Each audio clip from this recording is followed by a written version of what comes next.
résultat catastrophique. Le chef de l'État qui est na monga fula. A sali lancement un programme il y a lutte contre la pauvreté. Dans le lac de Mavallée. Où nous en sommes? On n'en parle même pas. Le chef de l'État est à l'hôtel Béatrice.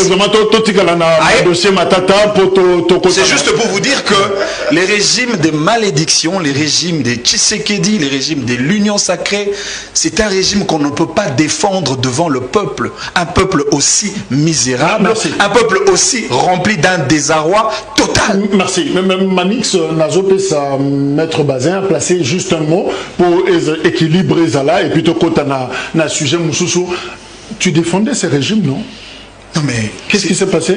Non mais c'est un régime qui est en contradiction avec sa propre vision. Vision, c'est la Guinée. Mais on a vu que l'exercice le plus difficile à faire en politique, c'est de défendre le régime de Félix Tshisekedi.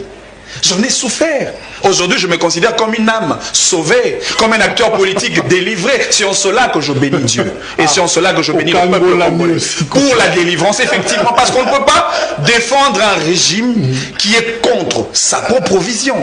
Et lorsque tout le monde a sa vision et l'union sacrée, il aura du mal à le dire. Créé, dirigé sous la houlette du président de la République, ne fait que des scandales sur scandales.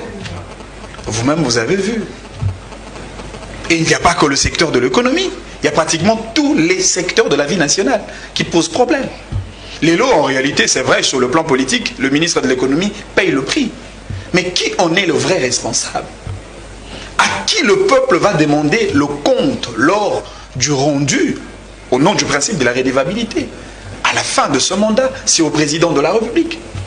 Effectivement, les ministres ont endossé la responsabilité de l'incapacité, de l'incompétence d'un président de la République qui n'a aucune vision, aucun paradigme à proposer dans le sens de pouvoir répondre aux besoins des Congolais.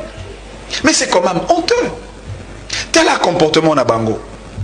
Avant même la déchéance, c'est en cela que je salue le député national pour le courage, parce qu'on nous a fait comprendre que l'Union sacrée, bien que c'était une majorité de broderies, a plus de députés au sein de l'Assemblée nationale, majorité des broderies. Ça peut se faire à tout moment. Et aujourd'hui, la preuve, elle est là. C'est-à-dire le même député de l'Union sacrée, on dit non à la mauvaise gouvernance de Félix Tshisekedi. Le même député, on dit non à ce genre de scandale. La preuve, elle est là. Le ministre est destitué. Et dans des conditions le plus ridicules possible. Mais bien avant ça, Mbosso.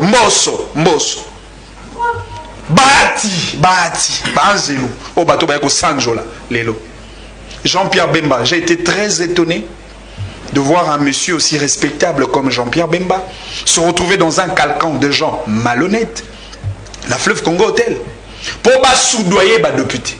Il y a une semaine. Pour corrompre les députés. Ils ont mis une enveloppe. Heureusement, cette fois-là, les députés ont dit non.